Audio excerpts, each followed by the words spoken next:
Vision of RCM Berners. किसी भी क्षेत्र में अगर आपको बहुत बड़ी कामयाबी चाहिए, कोई भी फील्ड चुन लीजिए आप, आपके पास में विजन होना चाहिए।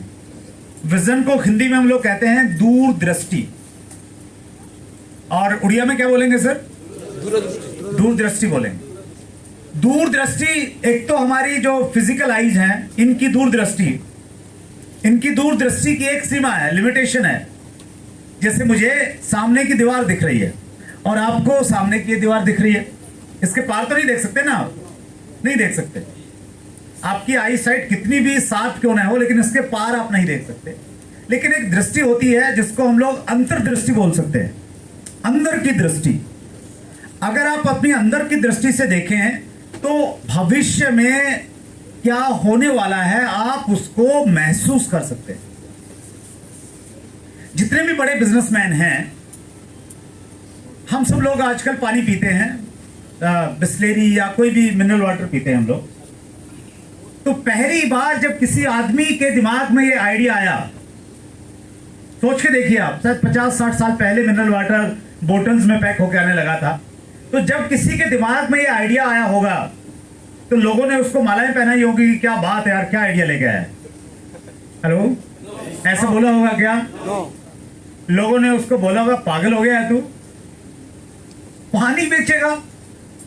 आज तो पानी चलो थोड़ा सा दूषित हो गया है, कुछ प्रॉब्लम्स है, 50-60 साल पहले तो ऐसी चीजें नहीं थी ना सर। तो उस समय जब उस आदमी ने सोचा होगा कि पानी मैं बोतल में डाल के बेचूंगा, तो लोगों ने उसको पागल कहा होगा, पता नहीं क्या क्या कहा होगा। लेकिन उसके पास क्या था? उसके पास विजन था। क्या था उसके पास? विजन था, दूरदृष्टि थी। उसको लगता था कि आने वाले समय में लोग इसको खरीदेंगे और लोग पिएंगे। और आज एक आम आदमी जो 15-20 हजार रुपया महीना कमाता है ना, वो भी रेलवे स्टेशन पे पानी की बोतल खरीदता है। तो जिस व्यक्ति का विजन था, जिसने इसको शुरुआत किया, तो आपको लगता है वो 1-2 लाख रुपया तो कमा ही रहा होगा। हेलो, ज्यादा कमा रहा होगा? ज्यादा कमा रहा होगा। तो इस दुनिया में जब भी किसी बिजनेस की शुरुआत हुई है, थॉमस अल्वा एडिसन के बारे में हम लोग जानते हैं। जितने भी वैज्ञानिक हुए हैं ना, साइंटिस्ट हुए हैं, उन्होंने ऐसी चीज हमें प्रस्तुत करके की हमारे सामने जो दुनिया में पहले थी नहीं कभी।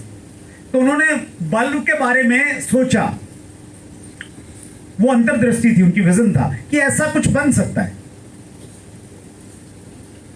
लोगों ने जब उन्होंने पहली बार बोला होगा तो क्या लोगों ने तालियां बजाई होगी, वाह मजा आ गया, फिर तो हमें जिंदगी बहुत आसान हो जाएगी, रात में बल्ब जल जाएगा। तो ऐसा लोग कहते हैं कि वो हजारों बार फेल हुए और लोग थॉमस अल्वा एडिसन को पागल कहते थे कि पागल आदमी है, सनकी है। आज आरसीएम बिजनेस में आपको क्या मिल रहा है वो मायने नहीं रखता। आज से 20 साल बाद आपको आरसीएम बिजनेस से क्या मिल सकता है वो मायने रखता है, उसको विजन कहते हैं। उसी बारे में मैं थोड़ा सी आपकी सहायता करना चाहता हूं, आपके विजन में थोड़ा सा आपको हेल्प करना चाहता हूं। Vision of direct selling in India. Direct selling एक मॉडल है, डायरेक्ट सेलिंग एक तरीका है, कॉन्सेप्ट है। ये हिंदुस्तान में चलेगा तो फिर हमारी कंपनी भी चलेगी। तो इसके बारे में थोड़ी बातचीत कर लेते हैं। विजन के बारे में मैंने ऑलरेडी आपसे बातचीत की कि विजन जो है एक जो mental picture of the future को हम लोग विजन कहते हैं। भविष्य में क्या हो सकता है उसकी मानसिक तस्वीर को हम लोग क्या बोलेंगे? विजन बोलेंगे। 20 साल बाद क्या हो सकता है। और डायरेक्ट सेलिंग हम लोग जानते हैं। डायरेक्ट सेलिंग मींस डायरेक्टली लोगों के पास में जाके प्रोडक्ट को उपलब्ध करवाना, उसको हम लोग डायरेक्ट सेलिंग बोलते हैं। और इंडिया, 3 शब्द है ना, vision of direct selling in India. India में डायरेक्ट सेलिंग क्यों चलेगी, बहुत महत्वपूर्ण है। क्यों संभावनाएं ज्यादा है हमारे देश में इस बिजनेस को चलने की और पनपने की, वो हम बातचीत करते हैं। देखिए, यहां पे आपको उस दृष्टि से सोचना पड़ेगा जैसे जिस व्यक्ति ने मिनरल वाटर निकाला, पहली बार ये आइडिया उसके दिमाग में आया, या मोबाइल जब आया हमारे देश में तो क्या आपको लगता है लोगों को बहुत अच्छा लगा होगा कि जिंदगी आसान हो जाएगी? हेलो, पहले जब मोबाइल आया ना, उस समय सुनने के पैसे लगते थे और मिस कॉल का कॉन्सेप्ट था उस समय कि पति कहता था पत्नी को कि जब तुम्हें मेरी याद आए ना, बस मिस कॉल मार के छोड़ देना, मैं समझ लूंगा तुम याद कर रहे हो। क्योंकि मैं फोन उठा के कुछ बोलूंगा तो क्या लगेंगे? पैसे लगेंगे। तो उस जमाने में जब सुनने के भी पैसे लगते थे तो लोगों को ये लगता था मोबाइल मतलब अमीर लोगों का काम है, ये अमीर लोगों के मतलब की चीज है। और आज क्या लगता है सर? आज तो दो लेके घूमते हैं कई भाई साहब, तो ऐसी स्थिति है, राइट? तो इंडिया में ये चलेगा उन लोगों को मालूम था जिन्होंने इंडिया में मोबाइल को इंट्रोड्यूस किया और वो उन्होंने अपने टेलीकॉम कंपनी खोली, वो अपने प्रोडक्ट इंडिया में लेके आए। तो इंडिया में डायरेक्ट सेलिंग क्यों चलेगा वो आपको कहीं ना कहीं समझना है। सो इंडिया में डायरेक्ट सेलिंग के लिए सबसे फेवरेबल चीज क्या है? 138 करोड़ की जनसंख्या में हम लोग हैं। ये अभी 140 हो गई है। थोड़े दिन पहले मैंने स्लाइड बनाई थी, अभी चेक कर रहा था तो 140 हो गई। हेलो, इस स्पीड के साथ बढ़ते जा रहे हैं हम लोग। अभी मैं आपसे बातचीत कर रहा हूं, इतनी देर में 40-50 और ऐड हो गए होंगे इसमें। कितना बड़ा देश है, फिर भी लोगों को लगता है कि मेरे तो दो ही नहीं बनते, सुनता ही नहीं मेरी तो कोई। रॉ मटेरियल बहुत है सर हमारे देश में, इसके बारे में थोड़ी सी बातचीत करेंगे। तो ये पॉइंट हमारे लिए हमारे पक्ष में क्यों है? क्योंकि आरसीएम बिजनेस लोगों का बिजनेस है। यस और नो? तो जहां पे ज्यादा लोग होंगे वहां पे आरसीएम चलेगा, वहां पे डायरेक्ट सेलिंग चलेगी। तो ज्यादा लोग हैं हमारे देश में, इसलिए ये हमारे देश के लिए बहुत उपयुक्त है। यंगेस्ट नेशन, दुनिया की सबसे युवा आबादी हमारे देश में रहती है। अमेरिका जनसंख्या की दृष्टि से हमारे से बड़ा है, लेकिन सबसे ज्यादा युवा आबादी कहां पे रहती है? इंडिया में रहती है। और अगले 20 सालों तक हम लोग युवा देश रहेंगे। आंकड़े बता रहे हैं अगले 20 सालों तक दुनिया की सबसे युवा आबादी हिंदुस्तान में ही रहने वाली है। उसके बाद शायद जो चीजें हैं वो बदल जाए। अच्छा, ये इसका डायरेक्ट सेलिंग से क्या नाता है? नहीं हो जाएगा। डायरेक्ट सेलिंग से इसका क्या नाता है सर? डायरेक्ट सेलिंग से इसका सीधा नाता यह है कि डायरेक्ट सेलिंग जोश वाले लोगों की इंडस्ट्री है और युवाओं में जोश रहता है। यस और नो? युवा ड्रीमर्स होते हैं, बढ़िया फोन चाहिए, बढ़िया गाड़ी चाहिए। ये ड्रीमर्स की इंडस्ट्री है, यंगस्टर्स की इंडस्ट्री है। तो इसलिए यंगेस्ट नेशन होना हमारे लिए फेवरेबल है। 54% एम्प्लॉयमेंट, दुनिया हिंदुस्तान में 54% लोग बेरोजगार हैं, कोई काम धंधा नहीं है। इसका मतलब ये नहीं कि ये 54% लोग निकम्मे हैं, नालायक हैं, कामचोर हैं, कुछ करना नहीं चाहते। ये मेहनत करना चाहते हैं, इनके पास में डिग्रियां हैं, लेकिन दुर्भाग्य ये है कि ये लोग नौकरी चाहते हैं। क्या चाहते हैं? सरकार उसकी बनाते हैं जो कहता है ना हम आपको नौकरी दिला देंगे। नौकरी सबको मिल सकती है क्या? संभव ही नहीं है। मैंने बीएड किया था, बैचलर इन एजुकेशन, तो उसमें हमारे यहां एक सब्जेक्ट पढ़ाया जाता था, हिस्ट्री ऑफ भारतीय शिक्षा का इतिहास, हिस्ट्री ऑफ इंडियन एजुकेशन। तो उसमें हमें बताया गया कि पहले हमारे यहाँ पे गुरुकुल की एक परंपरा रहती थी, पद्धति रहती थी। उसके बाद में जब ब्रिटिशर्स यहाँ पे आए तो एक उनके गवर्नर आए, लॉर्ड मैकाले। तो लॉर्ड मैकाले ने ये देखा यहाँ पे आने के बाद में कि अगर हमने पूरे देश पे कब्जा करना है, हिंदुस्तान पे राज करना है, तो हमें कुछ नौकर चाहिए, पढ़े लिखे नौकर, जो चीजों को समझें और फिर वैसे काम करें जैसे एक बार उनको बता दिया जाए। तो उन्होंने हमारे देश में एक नई एजुकेशन सिस्टम इंट्रोड्यूस किया जिसको बोलते हैं मैकाले शिक्षा पद्धति।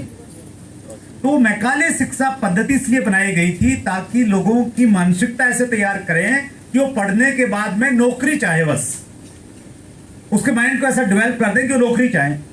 तो तो उसका असर आज भी हमारे एजुकेशन सिस्टम पे है। इसलिए ज्यादातर लोग क्या चाहते हैं, नौकरी चाहते हैं। विदेशी कंपनियां हमारे देश में कारोबार करने के लिए आती, क्योंकि उनको पोटेंशियल मालूम है कि हिंदुस्तान में कितनी संभावनाएं हैं। तो ये जो 54% लोग हैं सर, ये बेरोजगार हैं लेकिन काम करना चाहते हैं। अगर हम इनको कन्विंस कर दें, क्या कर दें, कन्विंस मतलब, कन्विंस को क्या बोलेंगे उड़िया में? हाँ, राजी, यस। क्या क्या वर्ड बताया सर आपने? इनको हम राजी कर लें, इनको हम लोग समझा दें, इनके दिमाग में फिट बैठा दें कि आरसीएम नौकरी से बढ़िया काम है। बस फिट बैठाना एक बार, लॉजिक देके, उत्साह के साथ में मीटिंग में बैठा के, अप्लाइंग से बात करवा के, वीडियो दिखा के, जैसे भी एक बार अगर फिट करवा दिया तो ये 54% लोग भूखे भेड़ियों की तरह बैठे हैं। ये इतना काम करेंगे आपके साथ में मिलके, फिर रॉयल्टी टेक्निकल की लाइन लग जाएगी। प्रॉब्लम कहां पे है? प्रॉब्लम यहां पे है कि हम लोग खुद कन्विंस नहीं है। हेलो, हमारे डगमग होता रहता है मामला। कई बार लगता हो जाएगा, कई बार लगता नहीं होगा। कई बार कोई दूसरी कंपनी का प्लान आ जाता है तो हमें लगता है कि यार ये थोड़ा सही है। तो अगर हम कन्विंस नहीं होंगे तो दूसरे वाले को कर सकते हैं क्या सर कन्विंस? नहीं कर सकते। हमें पहले खुद मानना पड़ेगा कि यस, दुनिया का सबसे बेहतरीन काम डायरेक्ट सेलिंग और दुनिया की सबसे बेहतरीन कंपनी आरसीएम बिजनेस में हम लोग जुड़े हैं।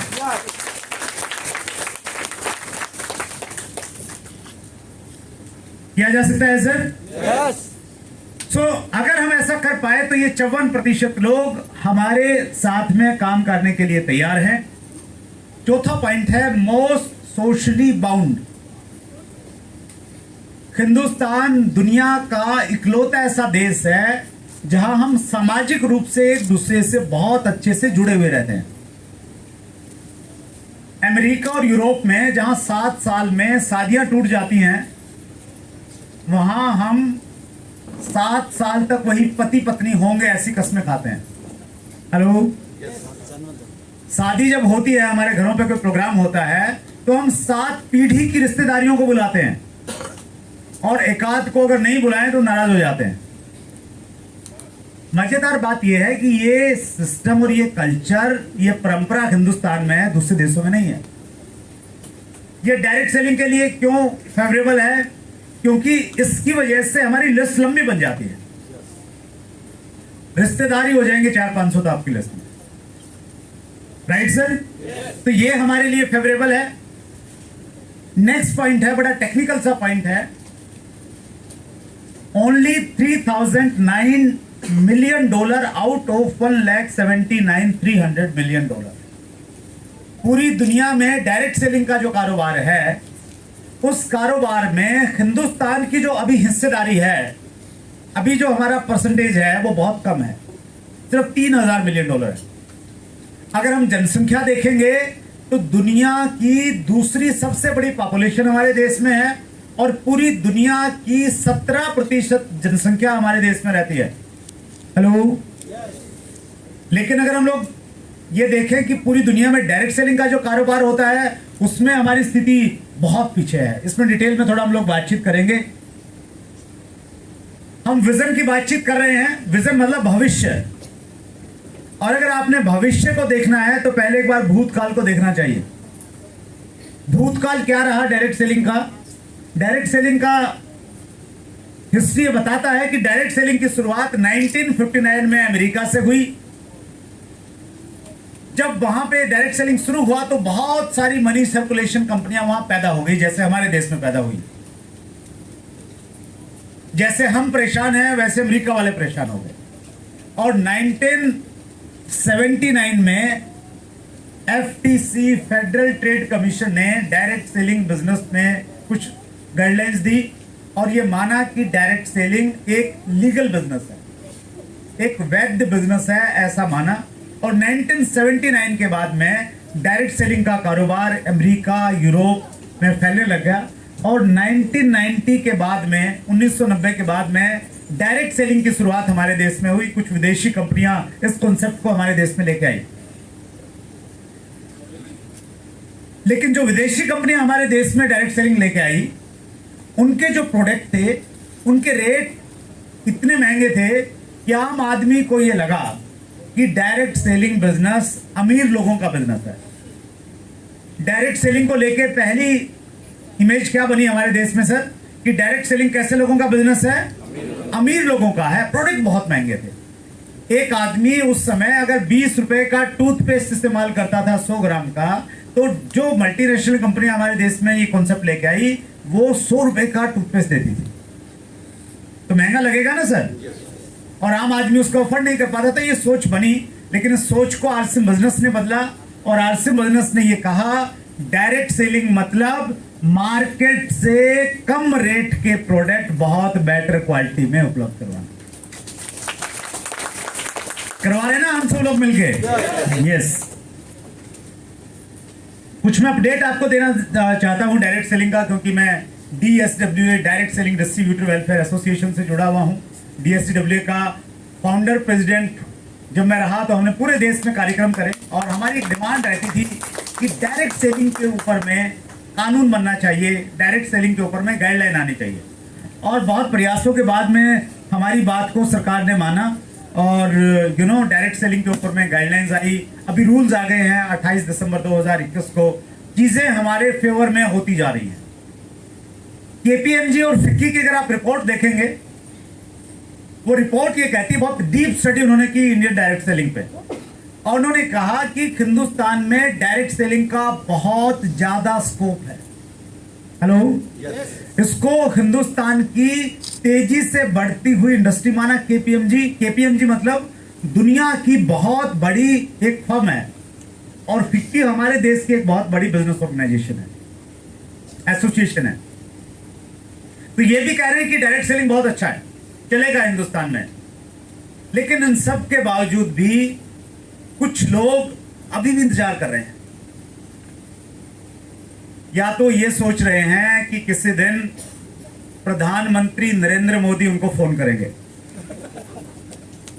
और बोलेंगे कि भैया अगर अच्छे दिन चाहते हो तो आरसीएम को ज्वाइन कर लो, तब आएंगे। या कुछ लोग ये सोचते हैं कि किसी दिन सपने में भगवान जी आएंगे और पकड़ के हिलाएंगे और उठाएंगे, बोलेंगे कि कब तक सोता रहेगा, उठ जा, आरसीएम में काम कर ले। लेकिन अफसोस इस बात का है कि इन दोनों में से कुछ होने वाला नहीं है। वो आपको ही समझना पड़ेगा। और आज इस प्रोग्राम में बैठ के आप समझ सकते हैं कि जब सारी रिपोर्ट्स कह रही हैं, तो मैं भी थोड़ा स्पीड के साथ में काम करने लग जाता हूं। कितने लोग तैयार हैं आज से थोड़ा कुछ बड़ा करने का डिसीजन लेने के लिए? बहुत बढ़िया, एक बार जोरदार तालियां बजा लीजिए सर अपने लिए। कुछ आंकड़ों की बात मैं आपके साथ में करना चाहता हूं, क्योंकि विजन की बातचीत कर रहे हैं। आपको ठोस इंफॉर्मेशन आपको देना चाहता हूं। WFDSA, world federation direct selling association, दुनिया की सबसे रेपुटेड ऑर्गेनाइजेशन है डायरेक्ट सेलिंग की। ये एसोसिएशन हर साल अपने आंकड़े निकालती है डायरेक्ट सेलिंग के जून महीने में। तो इसने जून 2021 में आंकड़े निकाले थे 2020 के। तो 2020 के जो आंकड़े निकाले, उन आंकड़ों की अगर हम बातचीत करें तो दुनिया में डायरेक्ट सेलिंग का जो कारोबार था वो था 1,79,300 बिलियन डॉलर का। और उसमें से हमारा जो हिस्सा था वो 3,000 मिलियन डॉलर का था। इसमें हमारा जो स्थान है 12वां स्थान रहा है हमारा सर। कौन सा स्थान रहा? 12वां स्थान है पूरी दुनिया में। जनसंख्या की दृष्टि से हम लोग दूसरे नंबर पे हैं। पहले नंबर पे सूची में है अमेरिका। कितना कारोबार किया 2020 में? 40,000 मिलियन डॉलर, 40,100 मिलियन डॉलर किया। और हमने किया कितना किया? 3,019 मिलियन डॉलर। लेकिन इस स्लाइड में एक बहुत महत्वपूर्ण चीज है जो आपके विजन को बहुत बढ़ा सकती है। इसमें लास्ट में देखिए आप, राइट हैंड में लास्ट में गुब्बारे की तरफ देखिए आप, 3 ईयर CAGR दिया हुआ है। CAGR को हम बोलते हैं कंपाउंड एनुअल ग्रोथ रेट।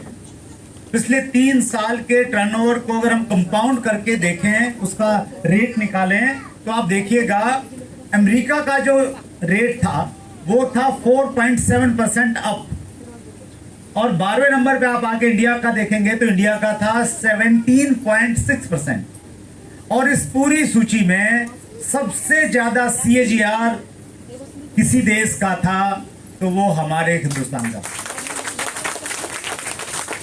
इसमें 2 चीजें समझने की है। पहली चीज ये समझने की है, अब हमारी स्थिति बहुत अच्छी नहीं है टोटल टर्नओवर की बात करें, लेकिन CAGR की बात करें तो हमारी स्थिति सबसे बहुत अच्छी है और हम बहुत तेजी के साथ में आगे ग्रो करने वाले हैं। मैंने इसके ऊपर में थोड़ा सा काम किया और मैंने ये माना कि ये जो ग्रोथ रेट है, ये ग्रोथ रेट अगर ऐसा ही रहता है, ये CAGR ऐसा ही रहता है, मान लेते हैं थोड़े टाइम के लिए, अमेरिका भी ऐसे ही ग्रो करेगा, इंडिया भी ऐसे ही ग्रो करेगा इसी CAGR से। तो सबसे ऊपर देखिए 2020 में ईयर इंडिया का टर्नओवर लिखा है 3019 जो था, और अमेरिका का लिखा है 40,100 जो था।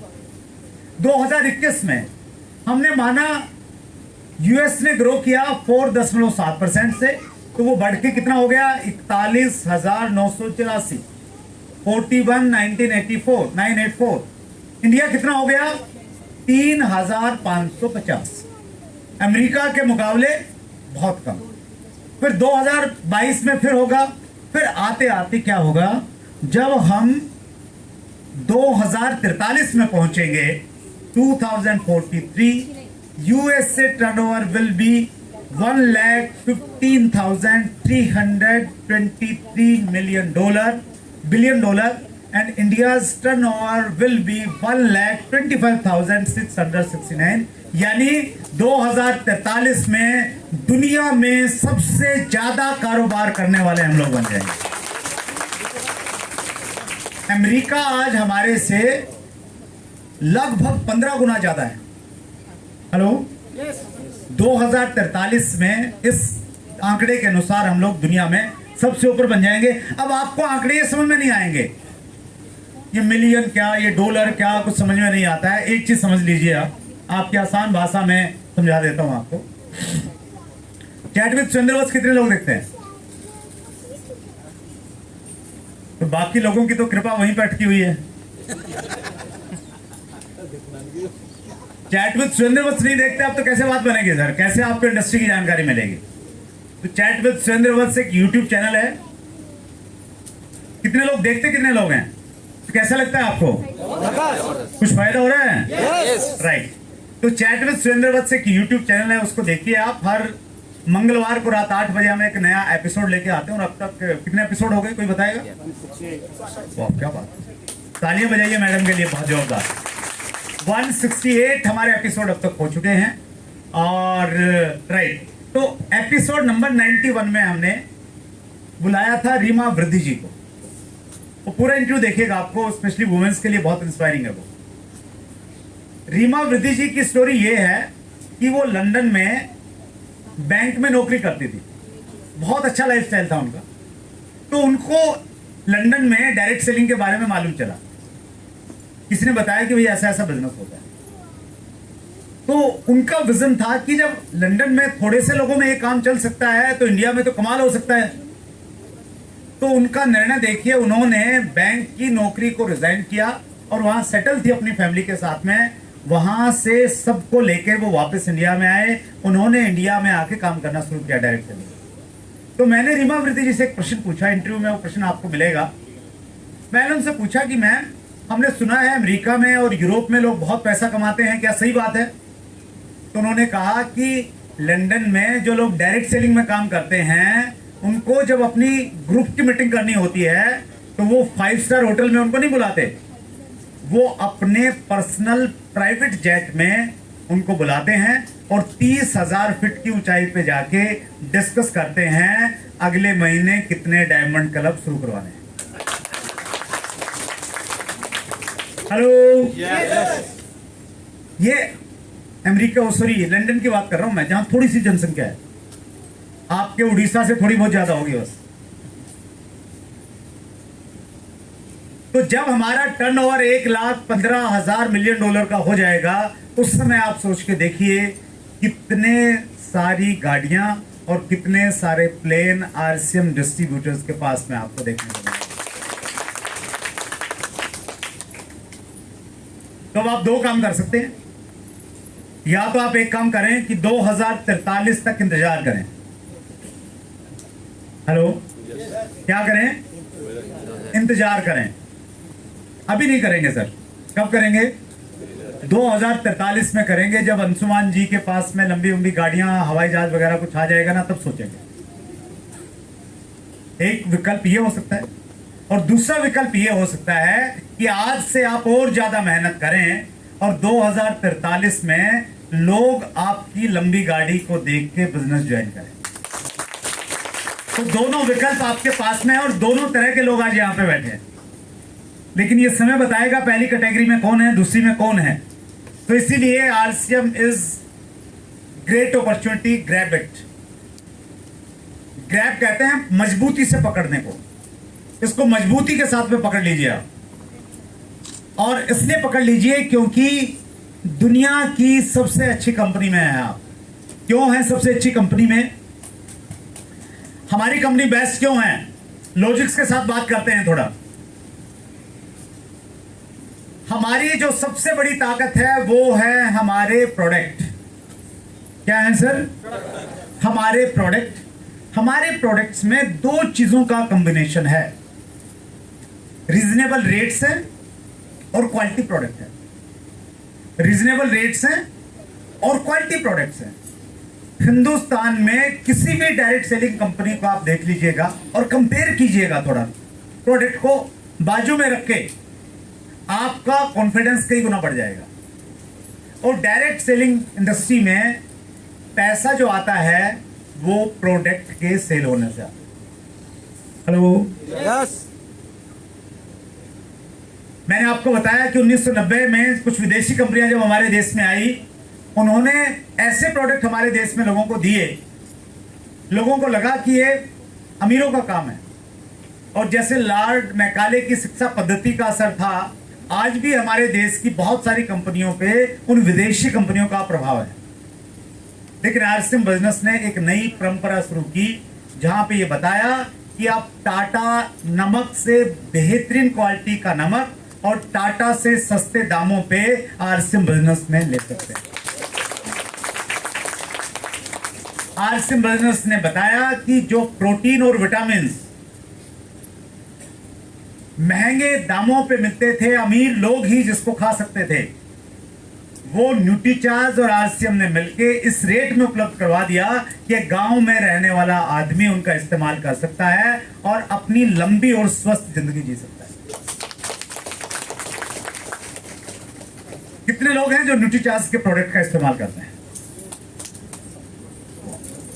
बहुत अच्छे प्रोडक्ट हैं सर। आपका सीधा खड़ा वाद ये बता रहा है कि आप प्रोटीन खाते हैं, इसलिए आपकी जो मसल्स है ना वो सही सलामत है। एक दो चीजें बताना चाहता हूं मैं आप सबको। हमारा जो ये पूरा शरीर है, इस पूरे शरीर को सुचारू रूप से चलाने के लिए हम ऐसा मानते हैं कि एक आम आदमी 100 साल, उसका हमारा जो शरीर है ना 100 साल के लिए बना है। कितने सालों के लिए बना है? 100 साल। 100 सालों के लिए बना है। 100 साल ऐसे नहीं कि 100 साल ऐसे कि भाई जिए तो 100 साल, लेकिन 70 साल के बाद में हालत खराब हो गई थी। हेलो, 30 साल तक दूसरों पे बोझ बन के जिए, ऐसे नहीं बना। इसलिए बना है कि 100 साल आप चलते फिरते एक्टिव रह के जी सकते हैं, बशर्ते कि आप इस शरीर को चलाने के लिए जिन तत्वों की जरूरत है, जिन पोषक तत्वों की जरूरत है, जिन न्यूट्रिएंट्स की जरूरत है, उनका प्रतिदिन इस्तेमाल करें। हमारे भोजन में 7 चीजें हैं सर। कितनी हैं? 7 चीजें। 7 में से कुछ चीजें तो ऐसी हैं जो हम बहुत ज्यादा कंज्यूम करते हैं। जैसे क्या क्या हम बहुत कंज्यूम करते हैं? सबसे ज्यादा हम कार्बोहाइड्रेट्स लेते हैं। उड़ीसा में चावल खाते हैं, और उधर हरियाणा पंजाब में रोटी खाते हैं दबा के लोग। चावल नहीं मिला या रोटी नहीं मिली तो ऐसा लगा कुछ नहीं मिला, उनको कुछ खिला दो, बोले नहीं नहीं, चावल और रोटी के बिना तसल्ली नहीं होती। आदत खराब हो गई है शरीर की। तो कार्बोहाइड्रेट्स हम बहुत ज्यादा मात्रा में ले रहे हैं, साथ में हम लोग ले रहे हैं फैट, वसा जिसे हम लोग बोलते हैं, वो भी क्योंकि हम तली हुई चीजें खाते हैं, उसमें फैट है और बैड फैट है, वो गुड फैट नहीं है उसमें, तो वो हम भरपूर ले रहे हैं। कम या ज्यादा हम पानी भी पी लेते हैं, हालांकि हमें जितना रिक्वायर्ड पानी है उतना हम लोग नहीं पीते हैं, कंजूसी करते हैं उसमें, लेकिन फिर भी वो पी लेते हैं। तो 3 चीजें तो हमें मिल जा रही हैं, लेकिन और जो चीजें हैं, चौथी चीज की अगर हम बातचीत करें जो बहुत ज्यादा जरूरी है, वो है प्रोटीन। क्या है सर? प्रोटीन। हमारी बॉडी के हर पार्ट में प्रोटीन है। चैट विद सुरेंद्र वत्स में एक इंटरव्यू में मैंने बुलाया था पवनदीप सिंह को, सरदार जी हैं और न्यूट्रीचार्ज के बहुत अच्छे ट्रेनर हैं। तो उनको जब बुलाया तो उनसे मैंने पूछा कि सर प्रोटीन कितना जरूरी है। उन्होंने बोला, और मेरे लिए बड़ा सरप्राइजिंग था वो, उससे पहले मुझे नहीं मालूम था, उन्होंने बोला कि सर प्रोटीन हमारे हर बॉडी पार्ट के लिए रिक्वायर्ड है। हमारी आंख की जो ये ऊपर वाली पुतलियां हैं, इसमें भी प्रोटीन है। हमारा जो हार्ट है उसको भी प्रोटीन चाहिए। प्रोटीन के बिना हमारा बॉडी का कोई भी अंग सरवाइव नहीं कर सकता। तो प्रोटीन इतना जरूरी है। और कितना प्रोटीन चाहिए? जितना हमारा वेट है, जितना हमारा वजन है, उतने ग्राम प्रोटीन चाहिए हमें। मेरा वजन है 70 किलो, तो आप अपना वजन देखिए कितना कितना है, मालूम है आप सबको? तो आपका जितना वजन है, आपको उतने ग्राम प्रोटीन चाहिए। मेरा वजन 70 किलो, तो मुझे चाहिए 70 ग्राम। आप अपने आप को कहिए कि आपका वजन कितना, तो आपको कितने ग्राम चाहिए? उतने ग्राम चाहिए। तो क्या आप उतने ग्राम ले रहे हैं? हेलो, आपको कैसे मालूम नहीं ले रहे हैं? अगर ले रहे होंगे तो हेलो, तो वो हम लोग चेक करते हैं थोड़ा सा। हम लोग चावल खाते हैं, खूब सारा खा लेते हैं, उसमें कितने ग्राम प्रोटीन मिलेगा हमें? हेलो, प्रोटीन उसमें ना के मात्रा है, क्योंकि उसमें फुल ऑफ कार्बोहाइड्रेट्स है। हम सब्जियां खाते हैं, ज्यादातर सब्जियों में प्रोटीन नहीं होता। प्रोटीन की अगर थोड़ी मात्रा रहती है तो वो दालों में रहती है। किसमें रहती है? दालों में। दाल भी हम लोग, जितनी हम लोग दाल खाते हैं जनरली, तो उसमें हार्डली मुश्किल से 10 ग्राम प्रोटीन हमें मिल सकता है। हाई लेवल पे जा रहा हूं मैं, हाईएस्ट पकड़ रहा हूं बस। तो 10 ग्राम प्रोटीन उससे मिल गया, थोड़ा सब्जी वब्जी से मिला के 4-5 ग्राम उसमें मिल गया। मतलब कितनी भी अच्छी आप डाइट ले रहे हैं, 20 ग्राम से ज्यादा प्रोटीन हम लोग नहीं खा रहे हैं। मुझे चाहिए कितना? 70 ग्राम। खा कितना रहा हूं हर रोज? 20 ग्राम। फिर भी जिंदा तो हो ना? आप भी जिंदा हैं, क्योंकि जो पोषक तत्व है ना, आप उनका इस्तेमाल न करें या आप उनका इस्तेमाल करें, दोनों स्थितियों में फर्क लंबे समय के बाद में दिखाई पड़ता है, तुरंत नहीं दिखता है। अगर आप स्मोकिंग करते हैं तो अगले ही दिन फेफड़े खराब हो जाएंगे क्या? आपने एक साथ में 5 बोतल बियर की पी ली, तो 2 दिन बाद लीवर खराब होगा क्या? नहीं होगा, समय लगेगा ना। हर रोज अगर वो करते रहेंगे, फिर तय है, फिर खत्म हो जाने वाले हैं चीजें। वैसे ही पोषक तत्व हमारी जिंदगी में काम करते हैं। अगर आप प्रोटीन रेगुलर नहीं ले रहे हैं, तो कुछ समय के बाद में आपकी मसल्स वीक हो जाएगी, आपकी स्किन के ऊपर में उसका असर पड़ने लग जाएगा, आपके घुटनों में दर्द रहने पर लग जाएगा, आप चल नहीं पाएंगे, दूसरे सारे प्रॉब्लम्स आने लग जाएंगे। लेकिन अगर आप इसका नियमित सेवन करेंगे, रेगुलर इसको कंज्यूम करते रहेंगे, फिर ये तय है कि आप 100 साल की उम्र स्वस्थ अपने पैरों पे, अपनी कंडीशंस के साथ में जी सकते हैं।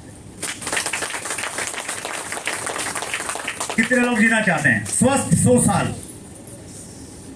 बहुत बढ़िया। क्या करना पड़ेगा सर? प्रोटीन लेना पड़ेगा। प्रोटीन एक मेजर पार्ट है। प्रोटीन के अलावा फिर दूसरे पोषक तत्व चाहिए, क्योंकि ये तो प्रोटीन तो एक चीज हो गई, हमें हमारी आंखें भी लंबे समय तक चाहिए। तो आंखों के लिए हमें दूसरे पोषक तत्व चाहिए, तो उसके लिए हमारे यहाँ प्रोडक्ट है न्यूट्रीचार्ज व्यू।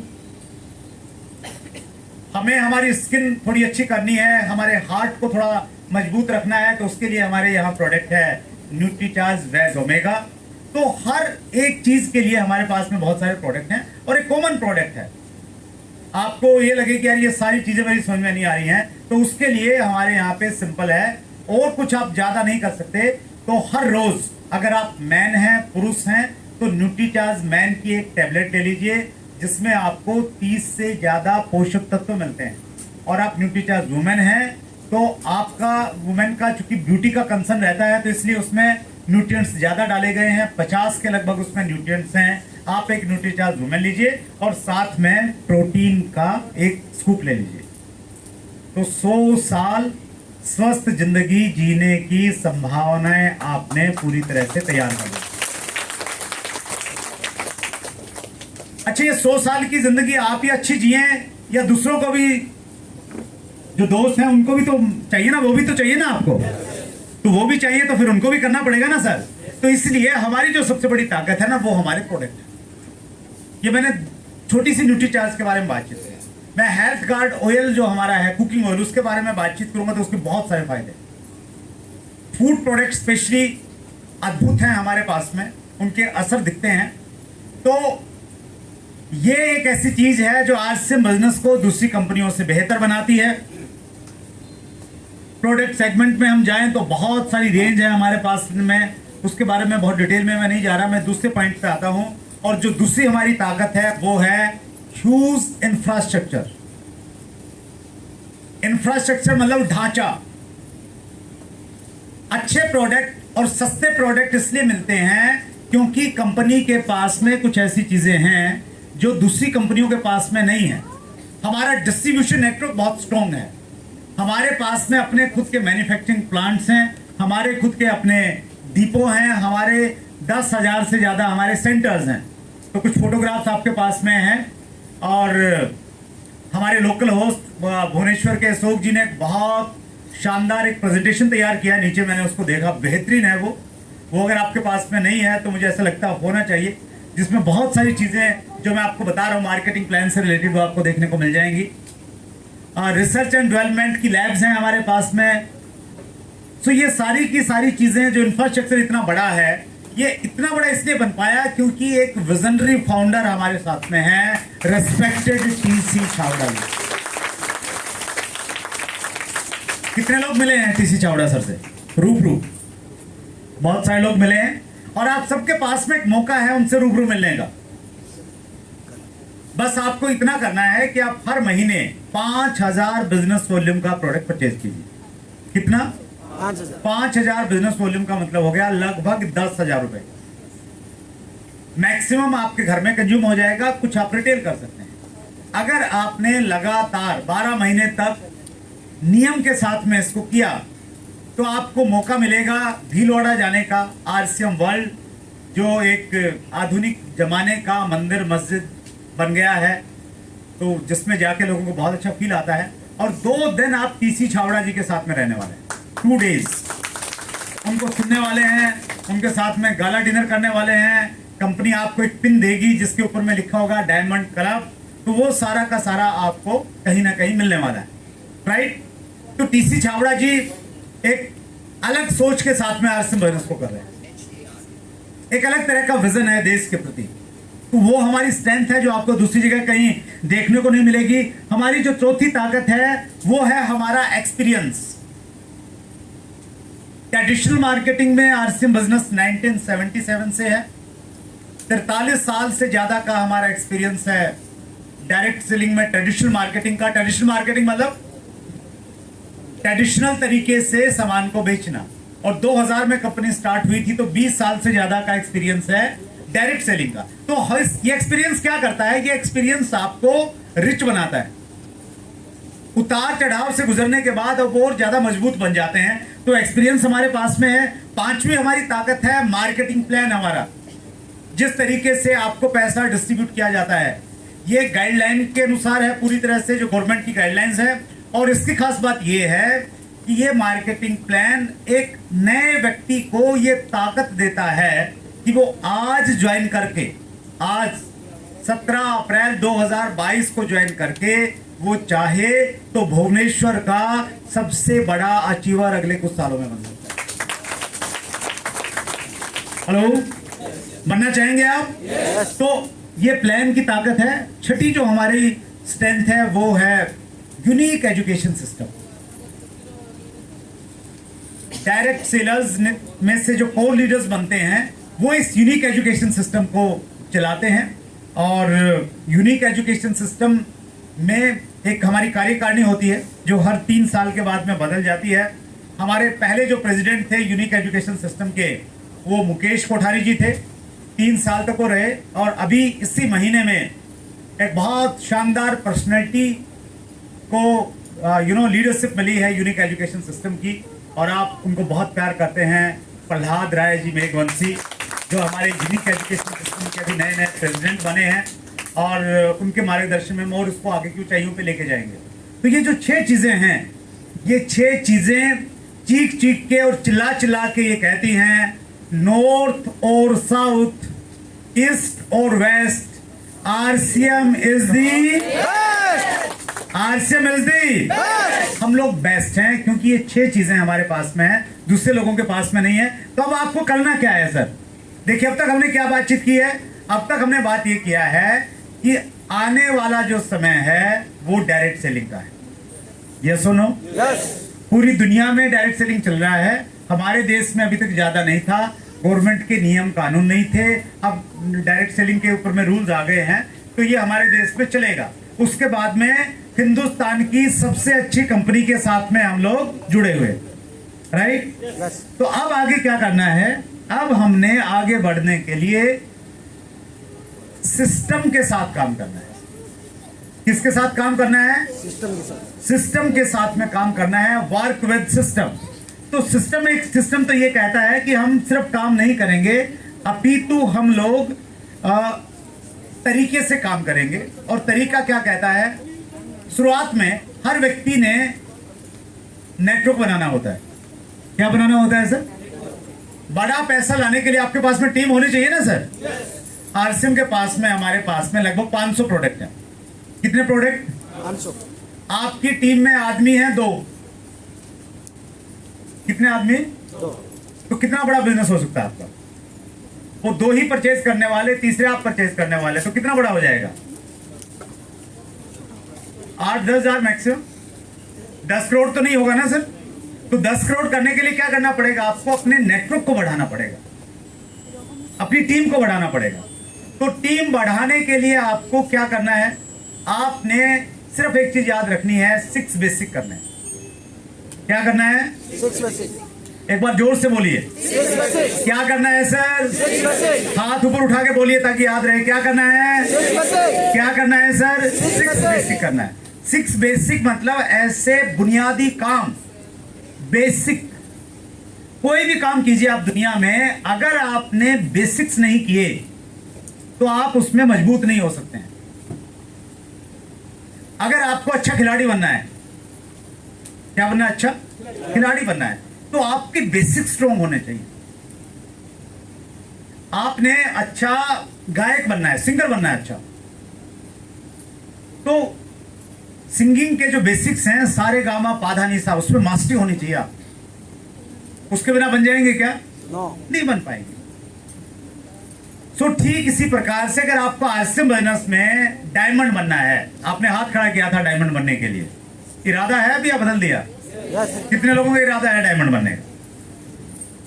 तो डायमंड बनने के लिए सिर्फ बड़ा नेटवर्क चाहिए, और बड़ा नेटवर्क करने के लिए क्या करना है? 6 बेसिक्स। क्या करना है सर? 6 बेसिक। 6 ऐसे काम जो बहुत आसान है। आपको ऐसा नहीं लगेगा किसी पॉइंट पे कि यार ये तो बड़ा भारी वर्क है, मैं कैसे करूंगा? पहला बेसिक क्या कहता है हमारा? पहला बेसिक कहता है यूज द प्रोडक्ट, सामान का इस्तेमाल कीजिए। जितने भी आरसीएम के आपको यहाँ पे अचीवर्स नजर आए स्टेज पे, स्पेशली वो ऊपर से नीचे तक आप उनको देखेंगे ना, वो पूरे आरसीएम के हैं। उनके सिर पे जो ऑयल लगा है वो आरसीएम का है, चेहरे पे जो क्रीम लगी है वो आरसीएम बिजनेस की है, जो शर्ट टाई पैंट सूट जो भी उन्होंने ऊपर से नीचे डाला है ना, वो सारा आरसीएम का है। इसीलिए उनके पास में इतनी इनकम आ रही है। मैंने शुरुआत में बोला था कि मैंने अपनी जिंदगी की दूसरी मर्सिडीज ली। पहली ली थी 2011 में, अभी दूसरी ली, क्योंकि मुझे गाड़ियों में मर्सिडीज ब्रांड बहुत पसंद है। जब मैं इलेक्ट्रॉनिक्स का कोई भी गैजेट लेता हूं तो मुझे एप्पल बहुत पसंद है। मेरे पास में सारी चीज एप्पल की मिलेंगी, इवन स्टाफ में भी एप्पल की मिलेंगी, क्योंकि मुझे वो बहुत पसंद है एप्पल का जो प्रोडक्ट आता है। और ये सब मालूम किस लिए है? इसलिए है क्योंकि मैं दुनिया के एक ऐसे ब्रांड में विश्वास करता हूं जिसके माध्यम से सारे ब्रांड आ सकते हैं, और वो ब्रांड है आरसीएम का ब्रांड।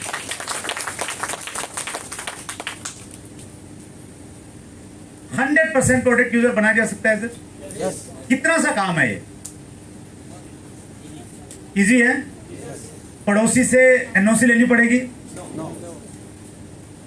बिल्कुल एक डिसीजन लेना है कि आज के बाद मेरे घर में सिर्फ आरसीएम का सामान इस्तेमाल होगा, दैट्स इट। इतना सा काम, इतना सा कमिटमेंट कि मैं जो कुछ भी पहनूंगा वो आरसीएम का पहनूंगा, बस इतनी सी बात है। ये एक निर्णय आपको नेक्स्ट लेवल पे लेके चला जाएगा। तो पहला बेसिक कहता है प्रोडक्ट इस्तेमाल करना है, उस प्रोडक्ट के बारे में बातचीत करना है, शेयर करना है दूसरे लोगों को, और अपनी दुकान यानी डिस्प्ले वॉल आपने ओपन करनी है। कितने लोगों के पास में डिस्प्ले वॉल है सर? देखिए भाई, बहुत सारे साथी हैं, इनके घर पे 10,000 का सामान रहता है और ये बहुत अच्छा रिटेल करते हैं, हो सकता है? यस। दूसरा बेसिक भी इसी प्रकार से बहुत आसान है। दूसरा बेसिक कहता है make a list of dreams and prospects. आपने अपने सपनों की सूची बनानी है। किस लिए आप आज से बिजनेस कर रहे हैं, क्यों करना चाहते हैं, वो क्लियरिटी होनी चाहिए आपके पास। सपने ऊर्जा का सबसे बड़ा स्रोत है। बड़ा काम कर, डायमंड बनना है ना सर? कितने लोग बनना चाहते हैं? एक बार फिर देखना चाहता हूं। डायमंड बनना है तो एनर्जी चाहिए। यस। तो एनर्जी कहां से आएगी? एनर्जी आएगी आपके सपनों से, आपके ड्रीम से। आपके अंदर में एनर्जी आती, तो सपनों की एक सूची बनाइए और साथ में सूची बनाइए प्रोस्पेक्ट्स की, जो आपकी सहायता करेंगे वहां तक पहुंचाने में। आपको आप उनके सपनों तक उनको लेके जाएंगे तो ऑटोमेटिकली आपके सपने पूरे हो जाएंगे। इसलिए आपने 2 लिस्ट बनानी है, अपने सपनों की लिस्ट, प्रोस्पेक्ट्स की लिस्ट, और प्रोस्पेक्ट्स को जब आप डिस्ट्रीब्यूटर बनाएंगे फिर उनकी सपनों की लिस्ट बनानी है। और एक बड़ी खूबसूरत कहावत है, आप जिंदगी में जो चाहते हैं वो पा सकते हैं। आप जिंदगी में जो चाहते हैं वो पा सकते हैं अगर आप दूसरे लोगों की जो वो चाहते हैं उसे दिलाने में पर्याप्त सहायता करते हैं। तो आप जो डिस्ट्रीब्यूटर्स आपके आते हैं उनकी लिस्ट बनवाइए, उनके सपने लिखवाइए और उनकी सहायता कीजिए। जब उनके सपने पूरे होंगे तो बाय डिफॉल्ट आपके सपने पूरे हो जाएंगे। आसान है सर? Yes. किया जा सकता है। Yes. बस इंपॉर्टेंट यहां पे ये है कि आपकी जो प्रोस्पेक्ट्स की लिस्ट हो वो कम से कम 500 लोगों की होनी चाहिए। कितने नाम होने चाहिए? मिनिमम 500 लोगों के नाम आपके पास में होने चाहिए। कॉन्टैक्ट एंड इनवाइट, सही तरीके से लिस्ट बनने के बाद में सही तरीके से उन पे फोन पे बातचीत कीजिए, टाइम लीजिए मिलने का, किस प्रकार की मीटिंग में आप उनको आमंत्रित करते हैं। थोड़ा प्रोफेशनलिज्म यहां पे लेके आइए, एमेच्योर की तरह काम मत कीजिए। चौथा बेसिक कहता है कि जिनसे आपने संपर्क कर लिया है उनके साथ में आपने प्रोडक्ट के बारे में बातचीत करनी और प्लान के बारे में बातचीत करनी। So the plan and product सही तरीके से। ये जितने भी बेसिक्स है ना हमारे, ये सारे के सारे स्किल्स से रिलेटेड है। स्किल्स हमारी कुशलता पे निर्भर करते हैं। इसमें हमारी जितनी कुशलता होती जाएगी, जितना हम इनको सीखते जाएंगे, उतने ज्यादा परिणाम हमें मिलते चले जाएंगे। तो प्रेजेंटेशन भी एक स्किल है, प्लान दिखाना, प्रोडक्ट को प्रेजेंट करना। 5वां बेसिक कहता है follow up with in 48 hours. जिसको आपने प्लान दिखाया है 48 घंटे के अंदर अंदर आपने उस व्यक्ति से दोबारा संपर्क करना है। दोबारा क्या करना है सर? संपर्क करना है, कॉन्टेक्ट करना है कि भाई हमने बातचीत किया था। उसका भी एक बड़ी प्रक्रिया है। आप एक काम और कीजिएगा, हमारी एजुकेशन सिस्टम है ना, हमारा यूनिक एजुकेशन सिस्टम, उसका यूट्यूब चैनल है, तो उस यूट्यूब चैनल पे आप जरूर जाइएगा आज। अगर आपने सब्सक्राइब नहीं किया तो सब्सक्राइब कर लीजिए, और उसमें आपको एक प्लेलिस्ट मिलेगी। ऊपर ऑप्शन होता है वीडियोस, कम्युनिटी, प्लेलिस्ट। तो प्लेलिस्ट में आप जाएंगे तो वहां आपको एक फोल्डर मिलेगा जिसका नाम होगा 6 बेसिक्स। क्या नाम होगा? 6 बेसिक्स। तो 6 बेसिक में 6 वीडियो आपको मिलेंगे वहां। हर वीडियो 30 मिनट का है और हर वीडियो में एक बेसिक्स के बारे में डिटेल से बताया गया। जैसे मैं तो सिर्फ आपको एक लाइन में बता रहा हूं सिर्फ, लेकिन वहां एक बेसिक पे आधा घंटा बातचीत की गई है। फॉलोअप के ऊपर मैंने टॉक दिया है वहां पे आधे घंटे का। प्लान के ऊपर में महावीर सारंग जी ने टॉक दिया है वहां पे। कॉन्टेक्ट के ऊपर में सुजीत कुमार सिंह जी का टॉक है। तो वो बहुत सीनियर लीडर्स की टॉक आपको मिलेगी। छठा जो हमारा बेसिक है बहुत इंपॉर्टेंट, वो है complete joining process and start with 6 basics. आपने किसी को प्लान दिखाया, वो व्यक्ति या तो आपका कस्टमर बनेगा, अगर वो कस्टमर बनता है तो उसको प्रोडक्ट देते रहिए, अगर वो ज्वाइन करता है तो उसका सही स्टार्टअप करवाइए। सही तरीके से शुरुआत होना बहुत इंपॉर्टेंट है। इसके ऊपर में प्रहलाद राय सर का बहुत शानदार वीडियो है यूनिक एजुकेशन सिस्टम पे, वो आप देख सकते हैं। तो आपने भी क्या करना है सर, आप दुनिया की सबसे अच्छी इंडस्ट्री में हैं, आप दुनिया की सबसे अच्छी कंपनी में हैं, लेकिन कामयाबी तब मिलेगी जब आप क्या करेंगे, 6 क्या करेंगे सर, 6 बेसिक करने से ऑटोमेटिकली काम इस प्रकार के हैं कि ऑटोमेटिक आपके नीचे लोग जुड़ना शुरू हो जाएंगे, टीम बनेगी। और दूसरा काम ये होगा कि आपका जो डायमंड क्लब आप कर रहे हैं, 10,000 बीवी 10,000 का सामान आप खरीद रहे हैं, तो रिटेलिंग भी ऑटोमेटिकली ये करते करते आपकी होती रहेगी, क्योंकि जो लोग नहीं जुड़ेंगे वो आपके कस्टमर बन जाएंगे। और क्या करना है, सेकंड लास्ट स्लाइड में आपके सामने प्रस्तुत कर रहा हूं। आपने आदत डालनी है कि हर महीने अपना एक टारगेट सेट करेंगे। क्या करेंगे सर, टारगेट सेट करेंगे। हर महीने की 1 तारीख को ये तय करेंगे कि इस महीने मैंने कितना बिजनेस करना है। और उसके लिए आपका काम आसान करने के लिए यूनिक एजुकेशन सिस्टम ने कुछ वाइटल लेवल्स बनाए हैं। जो पहला वाइटल लेवल है उसको हम बोलते हैं बिगनर। बिगनर के लिए 20,000 का वॉल्यूम चाहिए सर। कितना वॉल्यूम चाहिए, 20,000 का वॉल्यूम चाहिए। और उसके बाद में ये स्टेप बढ़ते चले जाते हैं, starter, opener, runner, winner, right. तो इनको अगर आप करते चले जाएंगे तो आपकी एक हैबिट बन जाएगी, लक्ष्य बना के काम करने की आदत बन जाएगी। और वो अगर आदत बन गई तो फिर आप जिंदगी में बहुत बड़ा काम कर सकते हैं, right.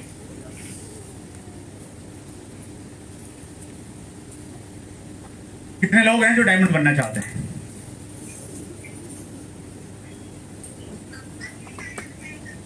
Thank you very much. Serious हैं? यस। अच्छा, डायमंड के लिए कितना बिजनेस चाहिए? पहले तो ये समझिए, थोड़ा आपको मालूम होना चाहिए ना सर कितना बिजनेस चाहिए, तभी तो बन पाएंगे। तो डायमंड बनने के लिए आपको मात्र 50 करोड़ का वॉल्यूम चाहिए, ठीक है। हर महीने करना है। पीछे भाई साहब बोल रहे हैं कि सर 40,000 नहीं हो रहा है मेरा, उसमें भी स्लैब छूट जाता है। आप 50 करोड़ की बात करते हैं। हेलो, 50 करोड़ हो सकता है। ये जो पिन है ना यहाँ पे लगी हुई, ये पिन पता क्या कहती है? ये पिन ये कह रही है कि 50 करोड़ हो सकता है।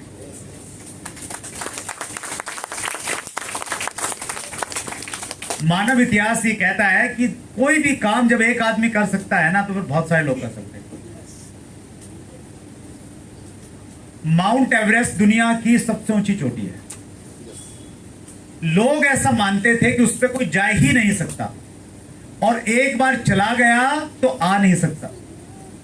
हेलो, एडमंड हिलेरी दुनिया के वो पहले व्यक्ति थे जिन्होंने ये कहा कि मनुष्य माउंट एवरेस्ट पे जा सकता है और जिंदा लौट के आ सकता है।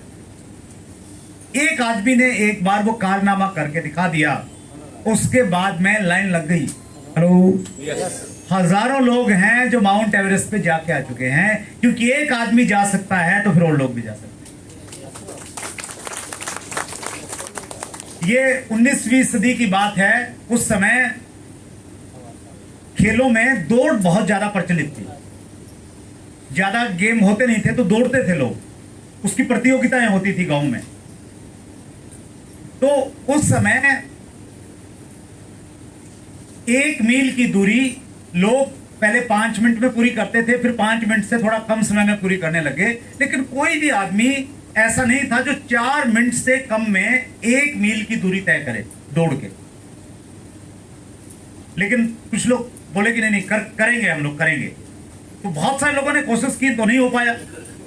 तो जब आप कोशिश करते हैं और नहीं कर पाते हैं तो फिर बहाने ढूंढते हैं कि भाई क्यों नहीं हो पा रहा है। हेलो, तो फिर कुछ बहानेबाज लोगों ने बहाने ढूंढने शुरू किए कि नहीं, मनुष्य के जो फेफड़े हैं ना वो बड़े कमजोर हैं, वो इतना दौड़ ही नहीं सकते। पैर बड़े कमजोर हैं, पैर इतना दौड़ नहीं सकते। तो सबने बहाने बनाना स्टार्ट कर दिए। और जब लोग बहाने बना रहे थे उसी समय एक व्यक्ति का विश्वास था कि किया जा सकता है। वो प्रैक्टिस करता रहा और उसका नाम था रोजर बैनिस्टर। और रोजर बैनिस्टर ने दुनिया में पहली बार 1 मील की दूरी 4 मिनट से कम में पूरी कर दी। और मजेदार बात यह है कि जब उसने की, उससे पहले पूरी दुनिया ये कहती थी कि हो ही नहीं सकता। और जब रोजर बैनिस्टर ने ऐसा किया, उसी साल में लगभग 1 दर्जन लोगों ने वो कारनामा करके दिखा दिया। और बहुत सारे लोग हैं जो 4 मिनट से कम समय में 1 मील की दूरी तय कर सकते हैं। तो ये पेन बता रही है कि आप भी कर सकते हैं। यस और नो, कितने लोगों को विश्वास है? राइट। तो बस आपको एक काम करना है सर, आपने इस बिजनेस को आप एंजॉय कीजिए अच्छे से। सीखना तो है, स्किल्स को बढ़ाना तो है, सारे काम करने हैं, लेकिन रो रो के नहीं करने हैं। हेलो, हंस हंस के करने हैं। कोई मना कर दे तो भी हंसना है अंदर से, सामने नहीं हंसना उसके। कोई मीटिंग में नहीं आए तो भी खूब तालियां बजानी है, गुस्सा तालियों पे निकालना है फिर। राइट। पैसे कम आए तो भी एक्साइटमेंट, ज्यादा आ जाए तो एक्साइटमेंट हो ही जाएगा। तो मैंने ये बिजनेस क्यों ज्वाइन किया और आपको ये क्यों करना चाहिए? क्योंकि आरसीएम बिजनेस एक कंप्लीट पैकेज है जो आपको बहुत सारा पैसा देगा, जो आपको टाइम फ्रीडम देगा, जो आपको रिकॉग्निशन देगा, जो आपको फेम देगा, जो आपको सिक्योरिटी देगा, सब कुछ एक साथ में दे देगा। देखिए, अगर आप चाहते हैं कि आपको 1 घंटे की खुशी मिले तो उसके लिए आप एक अच्छा सा भोजन कीजिए किसी बढ़िया रेस्टोरेंट में जाकर, तो 1 घंटे आपको खूब मजा आने वाला है। हेलो, लेकिन 1 घंटे के बाद में वो मजा खत्म हो जाएगा आपका। बार बार लोग क्यों खाना खाते हैं? अगर एक बार खाने में मजा है तो फिर आदमी खाता ही रहे, बोले कि यार मजा आ गया, वो सब नहीं खाना कभी जिंदगी में। तो 1 घंटे की खुशी चाहिए तो क्या कीजिए, अच्छा सा भोजन कर लीजिए। और अगर 3 घंटे की खुशी चाहिए तो एक फिल्म देख के आ जाइए, 3 घंटे अच्छा लगेगा। और अगर आपको खुशी चाहिए 3 दिन की तो पूरी घूम के आ जाइए, 3 दिन का टूर बना के। भगवान जगन्नाथ के दर्शन कीजिए, थोड़ा सा बीचेस वगैरह पे घूमिए, 3 दिन एंजॉय करेंगे। और अगर आप कवारे हैं, बैचलर हैं और आपको ये लगता है कि शादी में बहुत खुशी है तो शादी कर लीजिए, 3 महीने तक बहुत खुशी है। 3 महीने के बाद में फिर जिम्मेवारी आएंगी तो फिर आपको परेशानी महसूस होगी। लेकिन अगर आप चाहते हैं कि आप जिंदगी भर खुशी करें, if you want life time of happiness, go for RCM business. फिर आप आरसीएम बिजनेस को ज्वाइन कर लीजिए। एंजॉय करना चाहते हैं पूरी जिंदगी? यस। रिसर्च ये बताती है कि नौकरी से आप एंजॉय नहीं करते। हेलो, एक रिसर्च किया गया और उस रिसर्च में ये पाया कि ज्यादातर लोगों को हार्ट अटैक सोमवार सुबह होता है। पता है क्यों? नौकरी पे जाना पड़ता है, लोग जाना नहीं चाहते हैं। अगर आप ट्रेडिशनल बिजनेस करेंगे तो वहां भी बहुत सारे इश्यूज हैं, है या नहीं है? और आप आरसीएम करेंगे तो यहां भी इश्यूज हैं। पड़ोसी नहीं मानता, मानता है क्या? लोग प्रोडक्ट नहीं लेते, प्रॉब्लम्स हैं, इश्यूज हैं, है नो डाउट। लेकिन अच्छी बात क्या है, बाहर जो भी आप काम करेंगे ना तो वहां पे इस प्रकार की एजुकेशन और इस प्रकार की ट्रेनिंग नहीं है, इस प्रकार का माहौल नहीं मिलेगा। हमारे यहाँ पे बहुत सारे आपके सामने अवसर आते हैं आपके सामने, ऑफर आते हैं, आप उन ऑफर को पूरा करेंगे तो आपको एक बहुत अच्छे माहौल में ट्रेनिंग्स मिलती हैं, टूल्स मिलते हैं, तो बाहर जनरली वो चीजें नहीं मिलती हैं सर, राइट? तो एक बहुत शानदार अपॉर्चुनिटी आपके पास में है, बहुत शानदार अवसर आपके पास में है। मैंने बताया आपको मात्र 3,000 बिलियन डॉलर का कारोबार था जो 1,15,000 बिलियन डॉलर में होने की संभावना है 2043 में। किनको मिलेगा? उनको मिलेगा जो फोकस्ड रह के कंसिस्टेंसी के साथ में काम करेंगे। और मुझे लगता है उड़ीसा और आसपास में जो फोकस्ड रह के काम करने वाले लोग थे वो आज आए और अब तक यहाँ पे बैठे हुए हैं सोल के अंदर।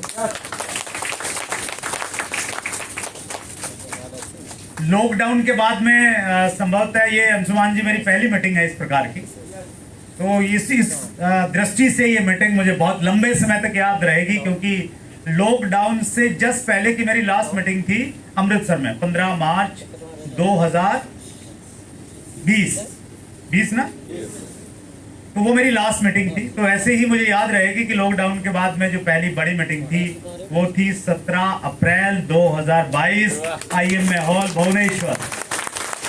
तो मेरे लिए तो ये स्पेशल मीटिंग बन गई। आपके लिए कितनी स्पेशल है आई डोंट नो, लेकिन आप सबसे मिलके मुझे बहुत अच्छा लगा। मैं बहुत धन्यवादी हूँ प्रहलाद राय जी मेघवंशी सर का, जो मेरी अपलाइन में भी हैं और जिन्होंने मुझे मौका दिया कि मैं आपके सामने उपस्थित हूँ, आपसे बातचीत करूँ। लोकल होस्ट अशोक जी, अंशुमान जी और सभी बड़े लीडर्स का, मनोज जी टेक्निकल टीम यहाँ बैठे हुए हैं, जितने भी बड़े बड़े लीडर्स हैं सबका बहुत बहुत आभार। Thank you so much.